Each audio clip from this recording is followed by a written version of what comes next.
ಸಜ್ಜನ ಬಂಧುಗಳೇ, ನೊಂದ ಮನಸ್ಸಿಗೆ ಸಂಜೀವಿನಿಯಾಗಿರುವ ಈ ಧ್ವನಿಗೆ ನಿಮ್ಮದೊಂದು ಲೈಕ್ ಇರಲಿ.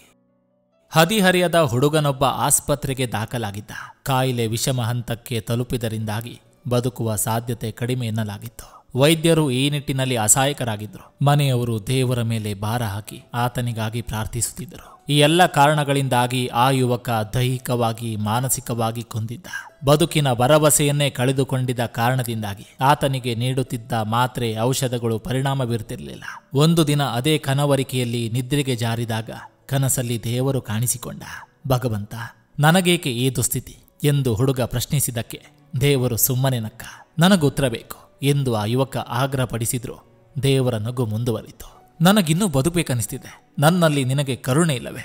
ನನಗೆ ಸಹಾಯ ಮಾಡುವುದಿಲ್ಲವೇ ಎಂದು ಪ್ರಶ್ನಿಸಿದ ಹುಡುಗ ಕೊಂಚ ಅಸಮಾಧಾನದಿಂದ. ಮೌನ ಮುರಿದ ಭಗವಂತ, ಮಗು, ನಿನ್ನ ಬದುಕಿಗೆ ಬೇರಾರೂ ತಡೆ ಒಡ್ಡಿಲ್ಲ. ಸ್ವತಃ ಕೊರಗುವಿಕೆಗೆ ಒಡ್ಡಿಕೊಂಡಿರುವವನು ನೀನೇ. ಬದುಕಲು ನೀನೇ ಇಷ್ಟಪಡ್ತಿಲ್ಲ. ದಾರಿಗಳೆಲ್ಲ ಮುಚ್ಚಿ ಹೋದವೆಂದು ನೀನೇ ನಿರ್ಧರಿಸಿಬಿಟ್ಟಿದೆಯಲ್ಲ.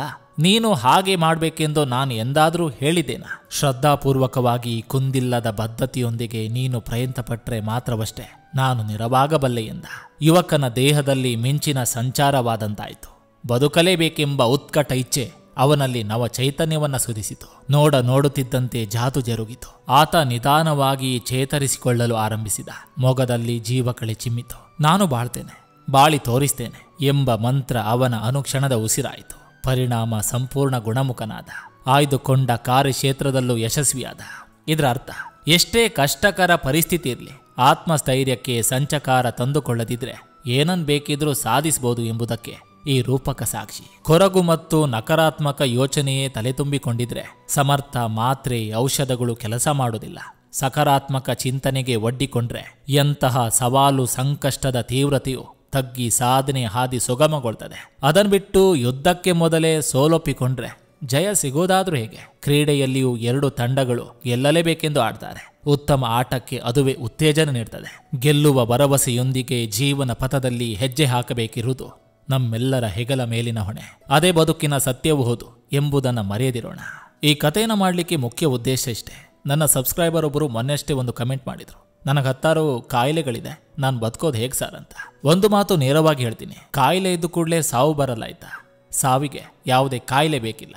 ಹಾಗೆ ಯಾವುದಾದ್ರೂ ವ್ಯಕ್ತಿಗೆ ಆರೋಗ್ಯ ಸರಿ ಇಲ್ಲ ಅಂದ್ರೆ ಆತನಿಗೆ ಸಾಧ್ಯವಾದಷ್ಟು ಪಾಸಿಟಿವ್ ಅನ್ನು ತುಂಬಿ, ಅದನ್ನು ಬಿಟ್ಟು ನೆಗೆಟಿವ್ ಆಗಿ ಮಾತಾಡಬೇಡಿ ಆಯ್ತಾ?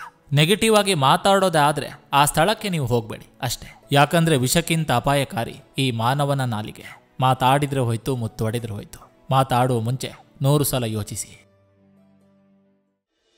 ಹಾಗೆ ಇನ್ನೊಂದು ಚಿಕ್ಕ ಕತೆ ಹೇಳ್ತಿದ್ದೀನಿ ಕೇಳಿ. ಅಮ್ಮ ಮಗಳು ಪಾರ್ಕಿನಲ್ಲಿ ತಿರುಗಾಡಲು ಹೋದ್ರು. ಆ ಸಮಯಕ್ಕೆ ಸೀಬೆಹಣ್ಣು ಮಾರುವ ಹುಡುಗ ಅಲ್ಲಿಗೆ ಬಂದ. ಅಮ್ಮ, ಹಣ್ಣು ಕೊಡಿಸು ಎಂದು ಪುಟ್ಟ ಹುಡುಗಿ ಹಠ ಮಾಡಿತು. ಅಮ್ಮ 2 ಸೀಬೆಹಣ್ಣುಗಳನ್ನು ಖರೀದಿಸಿ ಮಗುವಿನ ಕೈಗೆ ಕೊಟ್ಟಳು. 2 ಕೈಗಳಲ್ಲಿ ಒಂದೊಂದು ಹಣ್ಣನ್ನ ಹಿಡಿದುಕೊಂಡಳು ಮಗಳು. ನನಗೆ ಎಂದಳು ಅಮ್ಮ. ತಕ್ಷಣ ಮಗಳು ಒಂದು ಕೈನಲ್ಲಿದ್ದ ಹಣ್ಣನ್ನು ಸ್ವಲ್ಪ ಕಚ್ಚಿ ತಿಂದಳು. ತಕ್ಷಣವೇ ಇನ್ನೊಂದು ಕೈನಲ್ಲಿದ್ದ ಹಣ್ಣನ್ನ ಸ್ವಲ್ಪ ಕಚ್ಚಿ ತಿಂದಳು. ಅಮ್ಮನಿಗೆ ಮಗಳು ಹೀಗೇಕೆ ಮಾಡಿದಳೆಂದು ಆಶ್ಚರ್ಯವಾಯಿತು. ಇಷ್ಟೊಂದು ಆಸೆ ಬರುಕತನವೇ? ಸ್ವಲ್ಪ ಬೇಸರವಾಯಿತು. ಮಗಳನ್ನು ಬೆಳೆಸುವಲ್ಲಿ ತಾನೇನು ತಪ್ಪು ಮಾಡಿದೆ, ಎಲ್ಲಿ ಎಡವಿದೆ ಎಂದು ತಕ್ಷಣಕ್ಕೆ ಯೋಚನೆ ಬಂತು. ಇರಲಿ, ಮಗಳಿನ್ನು ಚಿಕ್ಕವಳಲ್ವೇ, ಮುಂದೆ ತಿದ್ದಿಕೊಳ್ತಾಳೆ. ತಾನು ಸ್ವಲ್ಪ ಅತಿಯಾಗಿ ಯೋಚನೆ ಮಾಡಿದೆ ಎಂದು ಸಮಾಧಾನ ಮಾಡಿಕೊಂಡರು. ಮನಸ್ಸಿನಲ್ಲಿ ಸ್ವಲ್ಪ ಕಿರಿಕಿರಿ ತಳಮಳ ಇತ್ತು. ಅವಳ ತುಟಿಯ ಮೇಲಿನ ಮುಗುಳ್ನಗೆ ಮಾಯವಾಯಿತು. ಅಷ್ಟು ಹೊತ್ತಿಗೆ 2 ಹಣ್ಣಿನ ರುಚಿ ನೋಡಿದ ಮಗಳು ತನ್ನ ಎಡಗೈಯನ್ನ ಮುಂದು ಮಾಡಿ, ಅಮ್ಮ, ಈ ಹಣ್ಣನ್ನ ನೀನು ತಿನ್ನು, ಇದು ಬಹಳ ಚೆನ್ನಾಗಿದೆ, ತಗೋ ಅಂದಳು. ಇಷ್ಟು ಪುಟ್ಟ ಮಗುವನ್ನು ಆಸೆ ಬುರುಕಿ ಎಂದು ಕ್ಷಣಾರ್ಧದಲ್ಲಿ ತೀರ್ಮಾನ ಮಾಡಿಬಿಟ್ಟೆನಲ್ಲ ಎಂದು ತನ್ನ ಬಗ್ಗೆ ಬೇಸರವೆನಿಸಿತು. ನಿಧಾನವಾಗಿ ಅವಳ ಮುಖದ ಮುಗುಳ್ನಗು ವಾಪಸ್ ಬಂದಿತು. ಮಗಳನ್ನ ಎತ್ತಿ ಮುದ್ದಾಡಿದಾಗ ಅವಳ ಕಣ್ಣಂಚಿನಲ್ಲಿ ನೀರು ತುಂಬಿಕೊಂಡಿತು. ಪ್ರತ್ಯಕ್ಷ ಕಂಡರೂ ಪ್ರಮಾಣಿಸಿ ನೋಡು ಎಂಬ ಜನಪ್ರಿಯ ಗಾದೆ ನಮಗೆಲ್ಲರಿಗೂ ತಿಳಿದಿದೆ.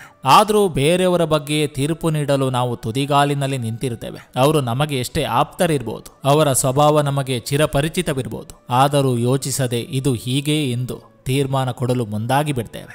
ಇನ್ನು ನಮಗೆ ಹೆಚ್ಚು ಸಂಬಂಧವಿರದ, ನೋಡಿಯೇ ಇರದ, ನಮಗಾಗದ ವ್ಯಕ್ತಿಗಳ ಬಗ್ಗೆ ಬಹಳ ಅವಸರದಲ್ಲಿ ತೀರ್ಪು ಕೊಡುವಂಥದ್ದು ಬಹಳ ಹಾಸ್ಯಾಸ್ಪದ. ಯಾರ ಯೋಚನೆ, ಯಾರ ಬದುಕಿನ ಹಾದಿ ಹೇಗಿರ್ತದೆಯೋ ಎಂಬುದನ್ನು ತಿಳಿಯದೆ ಹೀಗೆ ತೀರ್ಪು ನೀಡುವುದು ಬಹಳ ಸುಲಭವಾದರೂ ಅದು ನಮ್ಮ ವ್ಯಕ್ತಿತ್ವವನ್ನೇ ಅಭಿವ್ಯಕ್ತಪಡಿಸ್ತದೆ. ಹೀಗಾಗಿ ನಾವು ಯಾರ ಬಗ್ಗೆಯಾದರೂ ಸ್ವಯಂ ಘೋಷಿತರಾಗಿ ನ್ಯಾಯಾಧೀಶರಂತೆ ತೀರ್ಮಾನಿಸುವುದನ್ನು ಬಿಟ್ಟು ಅದರಿಂದ ಹೊರಬರುವುದರತ್ತ ಗಮನ ಹರಿಸಬೇಕು. ಎಲ್ಲ ನನ್ನ ಪ್ರೀತಿಯ ಸಜ್ಜನ ಬಂಧುಗಳಿಗೆ ನಮಸ್ಕಾರ. ಈ 2 ಕಥೆಗಳು ನಿಮ್ಮ ಮನ ಮುಟ್ತು ಅಂತ ತಿಳ್ಕೊಳ್ತಾ ಎಲ್ರಿಗೂ ನಮಸ್ಕಾರ. ನಾನು ನಿಮ್ಮ AK ಶೆಟ್ಟಿನಡೂರು. ನೀವಿನ್ನು ನನ್ನ ಚಾನಲ್ಗೆ ಮೊದಲ ಭೇಟಿ ಕೊಟ್ಟಿದ್ರೆ ದಯವಿಟ್ಟು ಸಬ್ಸ್ಕ್ರೈಬ್ ಮಾಡಿ, ಪಕ್ಕದಲ್ಲಿರುವಂಥ ಬೆಲ್ ಬಟನ್ ಅನ್ನು ಕ್ಲಿಕ್ ಮಾಡಿ. ಈ ಸಂಚಿಕೆ ನಿಮ್ಗೆ ಇಷ್ಟವಾಗಿದ್ರೆ ದಯವಿಟ್ಟು ಒಂದು ಲೈಕ್ ಮಾಡಿ, ಜೊತೆಗೊಂದು ಕಮೆಂಟ್ ಮಾಡಿ ಅಂತ ಹೇಳ್ತಾ ಮತ್ತೆ ಮುಂದಿನ ಸಂಚಿಕೆಯೊಂದಿಗೆ ಅತಿ ಶೀಘ್ರದಲ್ಲಿ ನಿಮ್ಮನ್ನ ಭೇಟಿ ಆಗ್ತೇನೆ. ಎಲ್ರಿಗೂ ಒಳ್ಳೆಯದಾಗಲಿ.